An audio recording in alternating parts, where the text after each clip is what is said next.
3부 젊은 예배 말씀을 나누는데요. 네, 새롭군요.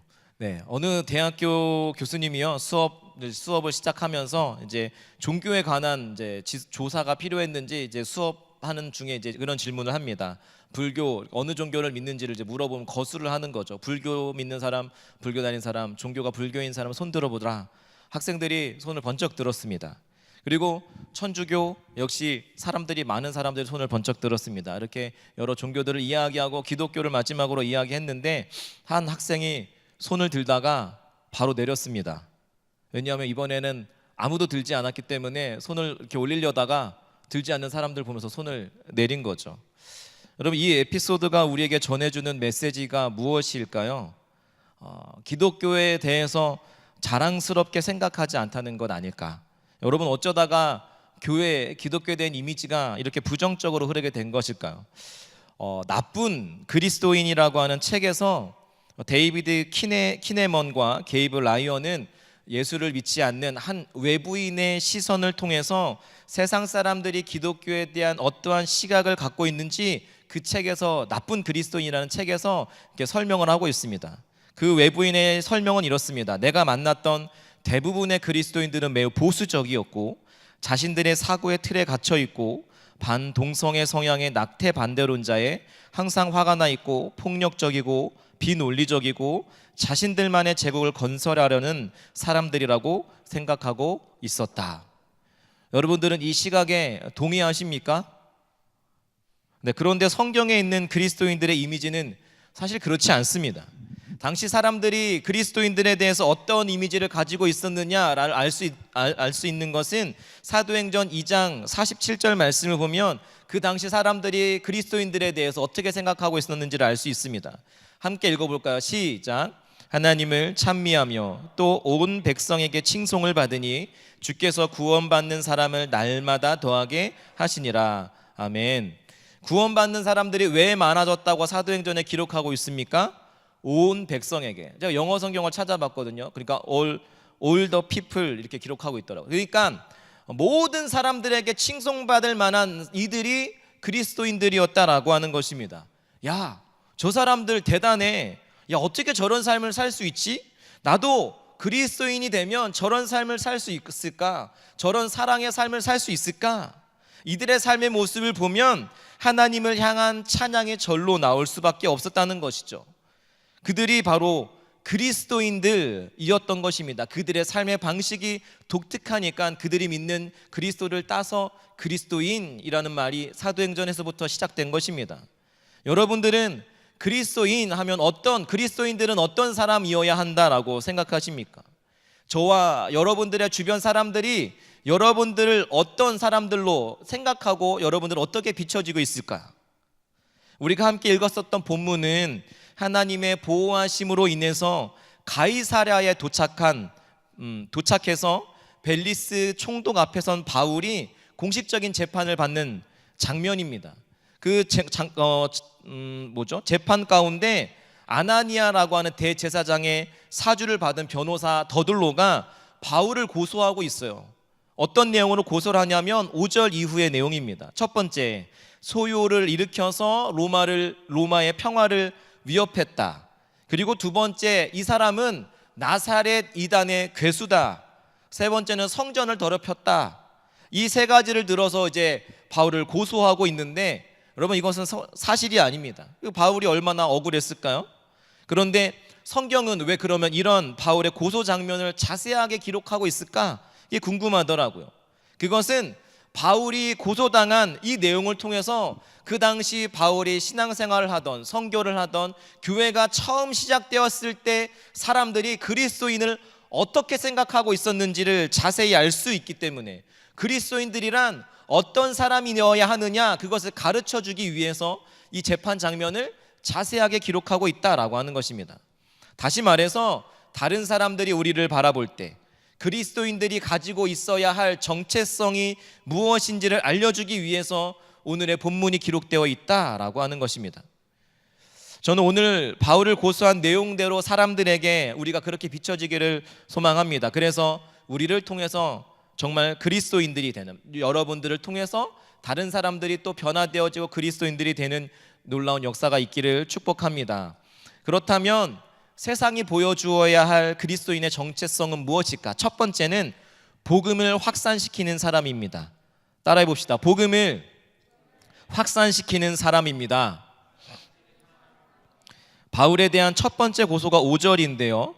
우리가 보니 이 사람은 전염병 같은 자라 천하에 흩어진 유대인을 다 소유하게 하는 자요 나사렛 이단의 우두머리라, 이렇게 기록하고 있습니다. 바울을 부정적으로 보고 고소하는 이들의 눈에는 바울은 어떤 사람이라고 기록하고 있습니까? 전염병 같은 사람이라는 거죠. 혹시 여러분 이런 욕 들어보셨습니까? 죄송합니다, 여러분들한테 하는 거 아니고요. 이 연병할 놈 들어보셨습니까? 네, 저는 어렸을 때 할머니한테 그런 얘기를 들어봤는데요. 이런 거죠. 옛날에 연병이라고 하는 전염병이 이제 매우 무서웠어요. 전염병에 걸리면 이제 치료할 방법도 마땅히 없으니까 연병에 걸리면 많은 사람들이 이제 죽어 나갔던 거죠. 치사율이 높았던 거죠. 그러니까 그들에게 있어서 전염병은 두려운 것 중에 하나였어요. 그러니까 가장 심한 욕 중에 하나가 그런 연병할 놈 같은 이제 그런 욕이었다라고 하는 거죠. 근데 지금 바울이 그런 욕을 듣고 있는 것입니다. 그러니까 그렇다면 더들로는 왜 그런 표현을 사용했을까? 사람들이 바울을 만나기만 하면 사람들이 바울과 같아지는 것이에요. 그리고 바울을 만나기만 하면 자기들이 오랫동안 지켜왔던 유대교에서 개종을 하는 거죠. 그리고 바울을 만나기만 하면 절대로 변하지 않을 것 같은 사람들이 변화되는 것입니다. 놀라운 능력 아닙니까? 사람 잘 변하지 않습니다. 네, 그렇습니다. 그걸 보고 전염병 같은 사람이라고, 어떻게 그럴 수 있느냐고. 전염병 같은 사람이니까 그런 일이 있는 거라고. 이 사람을 빨리 전염병의 숙주 이 바울을 제거해야 된다, 이제 그런 내용으로 고소하고 있는 것입니다. 우리는 누군가를 전도하기 위해서 애쓰고 힘써도 잘 안 되는데 그 당시 사람들이 바울을 만나기만 하면 변화되고 예수님을 믿게 되고 주께로 돌아오는 놀라운 역사가 일어났다는 것입니다. 바라기는 저와 여러분들이 만나는 사람들이 저와 여러분들 때문에 예수 믿게 되는, 우리 때문에 가족과 친족들 그리고 친구들이 예수님을 믿게 되는 놀라운 역사가 일어나기를 주님의 이름으로 축복합니다. 저와 여러분들이 그런 축복의 통로이기를 소망합니다. 바울은 그런 사람이었다라고 하는 것이요. 왠지 아십니까? 진정한 그리스도인들을 만나면 그 사람이 되고 싶은 거죠. 그리스도인의 매력, 선한 영향력, 그런 것이 있는 것입니다. 우리에게 있어서 제일 영광스러운 그리스도인의 정체성이 뭐냐면 주위 사람들로부터 이런 이야기를 들어야 하는 거죠. 야, 나는 사실 교회 다니지 않지만 교회에 대해서 나는 부정적으로 생각하지만 근데 저 사람을 보면 예수를 믿고 싶더라. 나는 저 사람이 믿는 하나님이라면 나도 믿고 싶고 궁금해. 도대체 그가 믿는 하나님이 누구기에 이 사람은 이렇게 살아갈 수 있는 거지? 이런 사람 아닐까 싶습니다. 하지만 우리는 그런 이야기를 듣기는커녕 전도하는 것조차 부담스러워하죠. 그렇죠? 네, 아닙니까? 네. 왜냐? 사실 저도 신학교에 가서 전도 훈련을 받을 때요, 이제 훈련을 받아야 되니까 이제 마지못해 가는 거죠. 그리고서 이제 초인종 벨을 누르면서 속으로 주님, 제발 아무도 없게 해주세요. 네, 그런 적도 있습니다. 왜냐하면 사람들이 전도하는 거 별로 좋아하지 않는다라고 하는 생각들, 이단들이 그런 일들을 많이 하잖아요. 그러니까 사람들이 도를 아십니까? 막 그러면서 두 명씩 이렇게 혼자 가는 사람 있으면은 둘씩 가는 사람들이 있어요. 그 사람들은 꼭 혼자 가는 사람한테만 가요. 둘이 여러 명 가는 사람한테 가지 않고. 그래서 이제 물어보는 거죠. 아, 당신의 얼굴을 보니까 뭐랄까요? 뭐를 많이 쌓은 것 같다는 이야기를 하고, 도를 아시냐고 그러고. 이런 이단의 사람들 때문에 전도에 대해서 부정적으로 흐르는 경우도 많고, 또 비인격적으로 복음을 전하는 일부 기독교인들 때문에 전도에 대한 인식들이 사람들이 좋지 않다는 거죠. 그러니까 이제 저도 전도 훈련을 받고는 있지만 그런 생각들이 들더라는 거죠. 아니나 다를까 나쁜 그리스도인, 아까 그 얘기했던 그 책에서 현대인들은 그리스도인에 대해서 부정적인 이미지를 갖는 이유를 이렇게 소개를 하고 있더라고요. 그리스도인들은 전도에만 열을 올린다. 무슨 말일까? 용기를 갖고 전도해봤는데 사람들이 싫어하는 거죠. 그래서 전도하는 것을 그만두어야 할까? 그렇다면 전도하는 것을 그만두어야 할까요?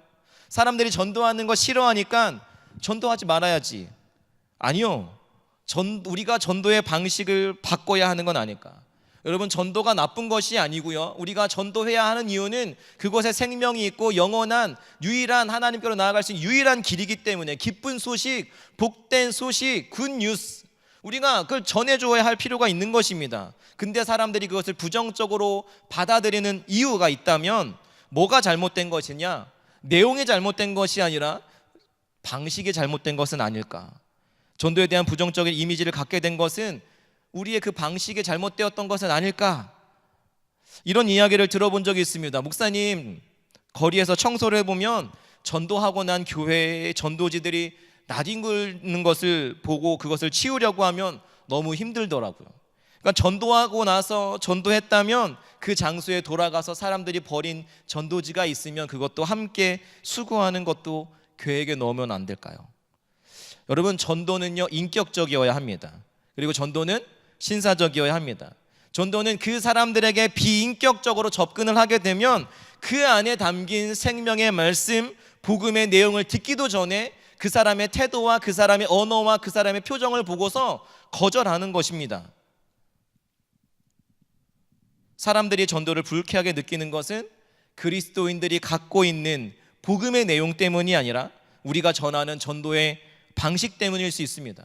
전도학 공부를 하던 중에 그런 책에 이런 내용이 있었습니다. 사람들은 당신이 어떤 말을 하는지 관심이 없고 당신이 어떤 사람인지에 더 관심이 있다는 것입니다. 우리가 하는 말, 그런데 그 말과는 전혀 다른 삶, 그러니 그 사람들이 하는 말, 신뢰를 얻지 못하는 것이죠. 그러기에 우리가 복음을 전하는 것을 포기하는 것이 아니라 우리가 복음을 더 인격적으로 전해주어서 바울을 사람들이 만나기만 하면 변화되었던 것 같이 우리의 삶을 통해서 타인의 변화를 이끌어낼 수 있는 선한 영향력을 끼치는 삶을 살아낼 수 있는 저와 여러분 되시기를 주님의 이름으로 축복합니다. 하나님께서 저와 여러분들을 이 세상의 빛과 소금으로 부르셨습니다. 선한 영향력을 끼치는 자들로 그리스도인들을 불러내셨습니다. 그러기에 처음 그리스도인들이 생겨났을 때는 그들의 모습을 보면서 온 백성들이, all the people, 많은 사람들이, 아니 한 사람도 빠짐없이 많은 사람들이 그들을 보면서 하나님을 찬양하고 저들을 부러워하고 또 그들과 같이 되기를 생각했다는 거죠. 근데 우리에게 그것이 사라지고 있다면 무엇이 문제인가? 복음의 내용이 변질되었느냐? 진리는 변하지 않습니다. 그러나 우리의 삶과 전하는 우리의 모습이 그들과 처음 교회가 생겨났던 때와는 달라진 것은 아닐까? 여러분, 한 발 더 나아가서 세상에서 보여주어야 할 그리스도인의 정체성 두 번째는 어떤 모습이냐면 그리스도를 위하여 사는 사람입니다. 따라합시다. 그리스도를 위하여 사는 사람입니다. 아멘이십니까? 더둘로가 바울을 고소한 또 다른 이유 5절 말씀 한번 같이 읽어보겠습니다. 5절 말씀 없습니까? 천하에 흩어진 유대인을 다 소요하게 하는 자요 나사렛 이단의 우두머리라. 네. 왜 예수의 우두머리라고 하지 않고 고소하는 사람이 나사렛이라고 하는 단어를 여러분 썼는지 아십니까?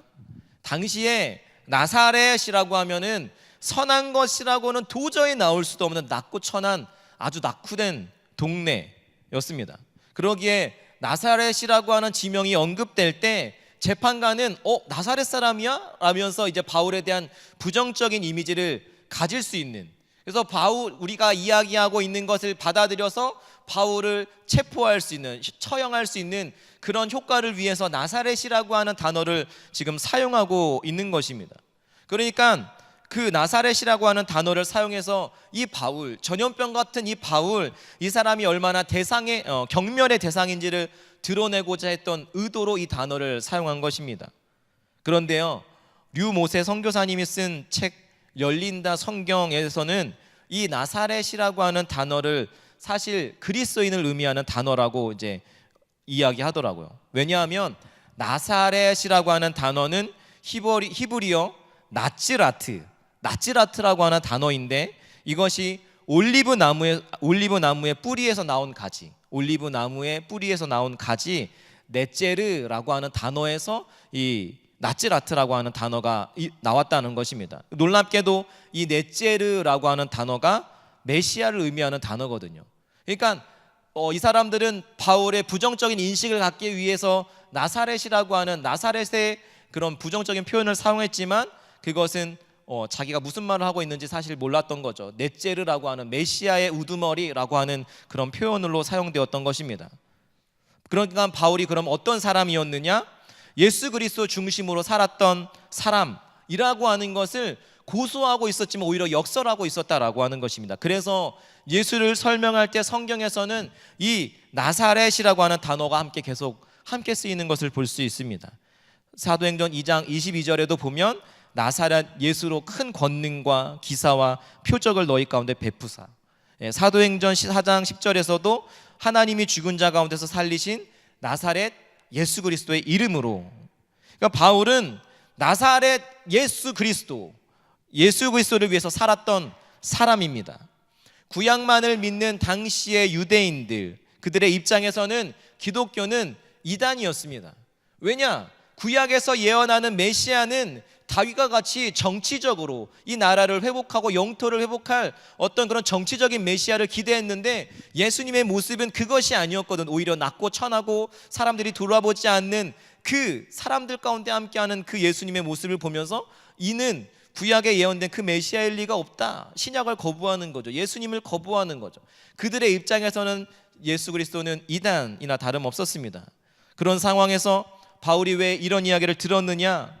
갈라디아서 2장 20절의 말씀 한번 같이 읽어볼까요? 갈라디아서 2장 20절 말씀입니다. 시작. 내가 그리스도와 함께 십자가에 못 박혔나니 그런즉 이제 내가 사는 것이 아니요 오직 내 안에 그리스도께서 사시는 것이라.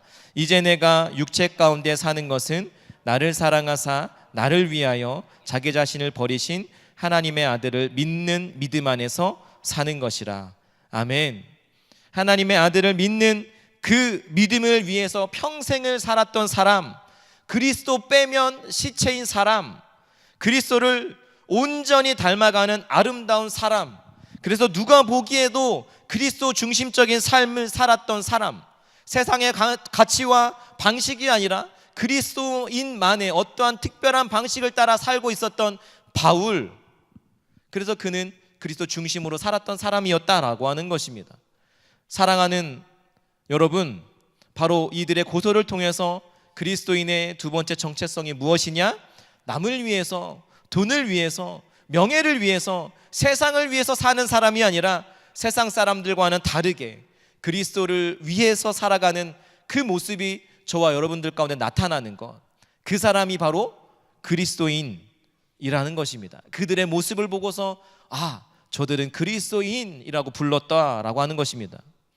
하지만 그 또 나쁜 그리스도인 그 책에서는 안타깝게도 이렇게 외부인들 중 4분의 1은 기독교라고 하면 가장 먼저 떠오르는 이미지가 신앙의 변질이라고 응답했다. 기독교는 이제 궤도를 벗어났으며 더 이상 그리스도께 맨 처음 의도하신 모습이 아니라는 것이다. 기독교는 더 이상 그리스도를 닮은 사람들의 집단이 아니었다.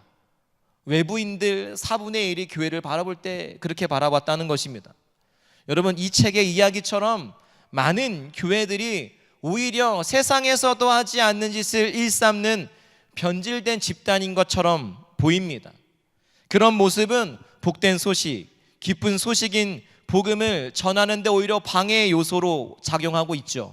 그리고 또 이제 교회의 모습을 가장한 이제 큰 이단들, 이제 세상 사람들은 잘 모르잖아요. 그러니까 TV나 뉴스에서 보도할 때 이제 이 교회의 어떤 문제점을 보도하는데 이단도 많이 있어요. 근데 사람들은 다 그런 것들이 다 한 교회인 줄 알고서 부정적으로 보는 거죠. 제가 지난주에 방송 쪽에서 일하는 한 명의 청년을 만났습니다.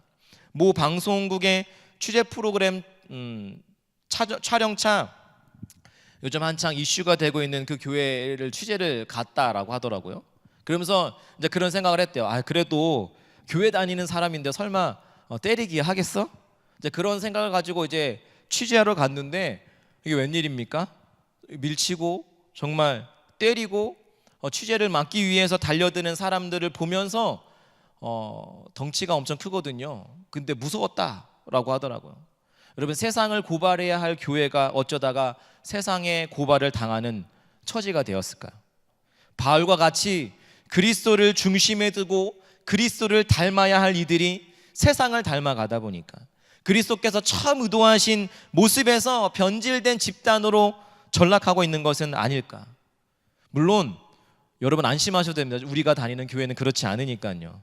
예. 잘 오셨습니다, 우리 교회. 예. 그래서 이제 그런 일들이 우리와 상관없는 일처럼 보이지만 여러분, 우리가 경계해야 될 것은 우리도 그렇게 되지 말라는 법이 없다는 것입니다. 그런 일들을 보면서 혀를 차면서 손가락질하기 이전에 우리의 모습들을 돌아보기를 원합니다. 그러면 저와 여러분들은 누구를 닮아가고 있습니까? 우리 공동체를 어디를 닮아서 무엇을 향해 가고 있습니까? 세상을 닮아가다 보면 내가 교회를 위하는 일이라고 생각했지만 그 중심 가운데 세상을 닮아가고 세상의 방식을 교회 안에 들여오려고 한다면 우리도 모르는 사이에 하나님을 닮아가고 있다고 생각했지만 하나님이 아닌 세상을 닮아가는 변질된 모습, 그런 변질되어 버릴지 모른다라고 하는 것입니다. 냉정하게 한번 생각해 보셔야겠습니다. 우리의 모습이, 저와 여러분들의 삶의 모습이 그리스도를 닮아 있습니까? 그것은 교회를 열심히 다니는 사람이냐, 교회 안 빠지는 사람이냐, 그것을 이야기하는 것이 아닙니다. 물론 중요한 일이죠. 어떠한 일이 있어도 교회를 빠지지 않는 것 중요한 일입니다. 그러나 그보다 더 중요한 것은 그를 만날 때마다 그의 삶 가운데, 모습 가운데 그리스도를 닮은 사람, 예수님과 너무나 비슷한 사람, 이 사람을 보면서, 이 형제를 보면서 예수님이 살아계셨다면 이런 모습이지 않았을까?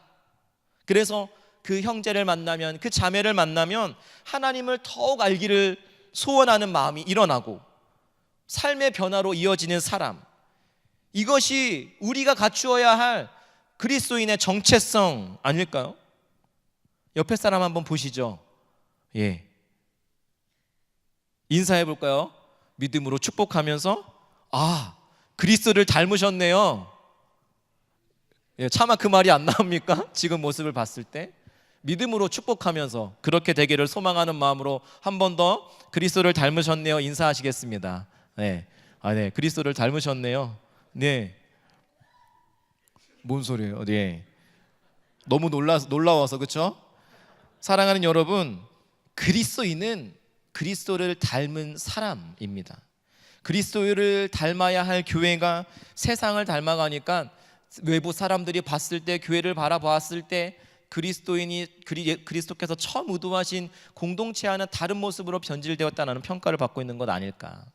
여러분, 마지막으로 우리가 세상에 보여주어야 할 그리스도의 정체성은 무엇이냐? 그것은 영혼을 지극히 사랑하는 사람입니다. 따라합시다. 영혼을 지극히 사랑하는 사람입니다. 아멘. 더들로가 바울을 고소한 세 번째는 6절에 나옵니다. 함께 읽어보겠습니다. 시작. 그가 또 성전을 더럽게 하려 함으로 우리가 잡았사오니. 왜 잡았습니까? 왜 바울을 잡았습니까? 성전을 더럽히려 했다는 것입니다. 언제 더럽게 했을까? 이것을 이해하기 위해서는 사도행전 21장 28절의 말씀을 봐야 하는데요, 거기 말씀을 보면 이렇게 기록되어 있습니다. 외치되 이스라엘 사람들아 도우라. 이 사람이 각 처에서 우리 백성과 율법과 이것을 비방하여 모든 사람을 가르치는 그 자인데 또 헬라인을 데리고 성전에 들어가서 이 거룩한 곳을 더럽혔다 하니. 여러분, 이방인 헬라인을 데리고 성전에 들어간 죄목의 배경이었습니다. 정말 이방인을 데리고 성전에 들어갔습니까? 오해였습니다. 그 다음 29절 말씀을 보면 이렇게 기록되어 있어요. 같이 읽어보겠습니다. 시작. 이는 29절의 말씀, 제가 읽어드릴게요. 이는 그들이 전에 에베소 사람 드로비모가 바울과 함께 시내에 있음을 보고 바울이 그를 성전에 데리고 들어간 줄로 생각함이로라. 들어갔습니까? 들어간 줄로 오해한 겁니다. 왜요? 전에 에베소 사람 드로비모가 바울과 함께 성전 근처에 있는 시내에 있었으면 사람들이 본 거죠. 누가 봐도 바울이 드로비모를 가까이 하고 아낀다는 것을 알만한 사람들은 다 알았거든요. 그러니까 바울이 성전 가까이에 있자 성전에 들어간 것도 아닌데 생각하기를 틀림없이 이 이방인을 성전에 데려갔다 왔구나 라고 생각한 거죠. 오해한 거죠. 사랑하는 여러분, 이것은 당시의 율법으로는 돌로 쳐 죽여 마땅할 아주 심각한 죄였습니다. 이거를 여러분 바울이 몰랐을까요? 그럴 리가 없습니다. 바울은 율법을 정통한 자고 누구보다 이 사실을 잘 알았던 사람입니다. 근데 바울이 그걸 몰랐다는 건 말이 안 되는 거죠. 그런데 왜 바울이 이러한 오해받을 만한 짓을 했는가? 많은 그리스도인들이 성지순례를 가는 것과 비슷한 원리입니다. 정말 그 역사의 현장에 가서 말씀을 들으면, 그 배경에 되는 말씀을 그 장소에서 읽거나 묵상하면 여기서는 생각하지 못한 또 다른 차원의 은혜를 경험하게 되더라고요. 베드로를 비롯한 제자를 부르셨던 디베랴 바닷가 그 한가운데 배 위에서 예배를 드렸던 그 예배의 감격, 그리고 시내산 위에서, 시내산 정상에서 예배하고 기도했던 그때의 은혜는 아직도 지금 잊을 수 없습니다. 여러분, 그러니까 바울이 왜 드로비모를 성전에 가까이 데리고 갔냐? 이 드로비모가 이방인인데 성전을 너무 사모하는 거죠. 한번 들어가 보고 싶어 하는 거죠. 근데 들어갈 수는 없으니까 성전에 최대한 가까이라도 조금 데려가 보고 싶었던 거예요. 그곳에서 또 다른 차원의 은혜를 이 드로비모에게 알려주고자 했던 것이죠. 그러니까 최대한 가까이 오해를 받을 줄 알면서도 그 일을 했던 것입니다. 왜? 이 드로비모 한 사람, 한 영혼을 향한 사랑, 이 한 영혼을 향한 친절, 이 영혼을 향한 배려를 하고 있는 것입니다. 여러분, 그런데 이 배려의 대가가, 치러야 할 대가는 엄청났습니다. 이 때문에 바울이 가이사랴 2년 동안에 감옥에서 복역해야 했고, 이 사건 때문에 로마에 가서도 연루되어서 무려 2년, 총 도합 4년 동안 감옥에 갇히는 엄청난 대가를 치를 수밖에 없었습니다. 그런데 바울은요, 내가 왜 그 드로비모를 성전 가까이 데리고 갔을까 후회한 적이 한 번도 없었습니다. 그는 오히려 마지막 서신 디모데후서 4장 20절에서 자기가 죽어가는 그 순간에서도 이런 편지를 썼습니다. 에라스도는 고린도에 머물러 있고 드로비모는 병들어서 밀레도에 두었노니. 여러분, 밀레도는 가장 아름다운 항구 도시, 그 어떤 항구 도시보다 가장 아름다운 곳입니다. 왜 그곳에 드로비모를 데려다 놓았느냐? 병든 드로비모가 요양할 수 있는, 너무나 아름다운 곳에서 마무리할 수 있도록 그곳에 이제 바울이 데려다 놓았던 거죠. 자신과 함께 했었던 그 드로비모, 끝까지 사랑하고 끝까지 책임지는 바울의 모습을 봤을 때 사람들이 그 바울이 전하는 그 복음을 귀 기울이지 않았을까? 바울 자신이 아니라 그리스도를 위해서 살아가는 그 모습들을 보면서 많은 사람들이 저 사람이 믿는 그리스도라면 궁금해서라도 견딜 수 없는 마음 가운데 그리스도가 누구인지 알고 싶어하는 그 믿음의 통로가 되었다라고 하는 것입니다. 사랑하는 여러분, 오늘 우리에게 없는 것이 무엇입니까? 그리스도인이라고 이야기하고 너의 종교는 뭐니? 혹은 종교란에 기독교라고 쓰지만 그리스도인이라고 이야기하지만 저와 여러분들 안에 없는 것이 무엇입니까? 우리 안에 이 사랑이 없는 것은 아닐까? 여러분, 주의 몸된 교회 안에서 형제 간에, 자매 간에 사랑하십니까? 함께 교회에서 지체된 자들을 사랑하십니까? 혹시 그 사람의 어떤 말 한마디, 어떠한 행동 하나 때문에 상처를 받고 여전히 그를 미워하면서 그냥 그저 예배를 드리고 있지는 않습니까? 혹은 그것을 핑계 삼아서 공동체 안에 들어오는 것을 꺼려하고 있지는 않습니까? 여러분, 그리스도인의 마지막 정체성은 바로 사랑입니다. 사람들은요, 우리가 갖고 있는 그 교리 잘 몰라요. 우리가 교회 안에서 뭐 하는지 잘 모릅니다. 거기에는 관심이 없어요. 그러나 세상 사람들이 그리스도인들을 향해서 관심을 두는 것은 저 사람들이 어떻게 저렇게 서로 사랑하는가, 종이었고 주인인데 어떻게 교회 안에서는 주종 관계가 아니라 한 형제고 한 자매라고 이야기를 하는가, 그것에 관심이 있는 것이죠. 세상 사람들 누구도 돌보지 않고 누구도 사랑하지 않는 그 사람, 어떻게 그 사람까지도 포용해낼 수 있는지, 그 사랑이 있는지 거기에 관심이 있다는 것입니다. 우리가 그들에게 어떻게 그 사랑을 표현하고 보여줄 수 있을까요? 순별로 맞춤 전도를 준비하고 있습니까? 그렇다면 우리에게 있어서 가장 먼저 준비되어야 할 것이 무엇입니까? 그들을 향한 사랑 아닐까요? 좋은 것을 경험하면 함께 나누고 싶은 마음. 저에게는 사랑하는 아내가 있습니다. 그래서 어디 좋은 곳에 혹은 누구 어떤 집사님으로부터 좋은 곳에 대접을 받으면 이제 기억해 둡니다. 그리고 나중에 좋은 일 있을 때, 축하할 때, 혹은 기분이 안 좋을 때 기억해 놨다가 데리고 가고 싶은 마음이 많이 있습니다. 왜요? 사랑하면 함께하고 싶고 좋은 것을 나누고 싶은 것이죠. 근데 여러분, 우리가 전도하는 것 어렵다고 생각하지만 여러분들 생각 안에 정말 그것이 좋은 것이라고 생각한다면 나누어 주지 않고는 견딜 수 없는 마음이 우리 가운데 있어야 하는 거 아닙니까? 요즘 SNS가 참 많이 발달하죠. 그래서 내가 우연치 않게 발견한 맛집, 대박 맛집, 분위기 대박 좋아. 그러면 여러분 뭐 하십니까? 사진 찍기 바쁘죠. 그리고 막 해시태그 올리죠. 존맛행, 정말 분위기 좋음. 왜 그거 하십니까? 자랑하고 알려주고 싶고 함께 그곳에 하자는 그런 마음 아닙니까? 근데 여러분, 복음에 대해서 그렇게 생각하고 계십니까? 복된 소식, 기쁜 소식, 정말 좋은 것, 그러면 그것을 여러분들이 사랑하는 사람에게 나누어 주고 싶은 마음이 일어나야 하는 것 아닙니까? 근데 우리 안에 그것이 없다면 우리 안에 그 사랑이 있는가? 이 시간 함께 같이 기도하기를 원합니다. 눈을 감고 오늘 말씀을 기억하면서 함께 같이 기도하기를 원합니다. 여러분들은 어떤 그리스도인의 모습을 갖고 있습니까?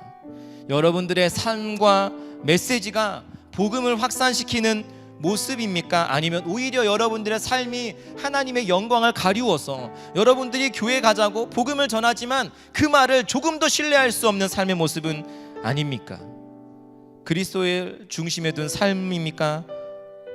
사랑이 없는데 어찌 그를 그리스도인이라고 할 수 있겠습니까? 바라기는 저와 여러분들의 삶이 바울과 같아서 만나는 사람마다 저와 여러분들을 통해서 놀라운 변화가 일어나고 하나님을 더욱 알고 싶어지고 깊이 만나게 되는 축복의 통로가 되어지기를 주님의 이름으로 축복합니다. 영혼을 사랑하는 마음으로 배려하며 때로는 손해볼 줄도 아는, 그래서 어떠한 사람이든 사람의 눈으로 아니라 세상의 가치관과 세상의 잣대로 그들을 바라보는 것이 아니라 하나님이 여러분들을, 저와 여러분들을 바라보는 시선으로 그들을 바라봄으로 인하여서 어떤 사람이 우리 공동체에 오든지 품어낼 수 있는 우리가 그런 공동체 되기를 원합니다. 우리가 그 사랑을 회복하기를 원합니다. 주님, 내가 그 사람 되기를 소망합니다. 함께 같이 기도하도록 하겠습니다. 기도합니다.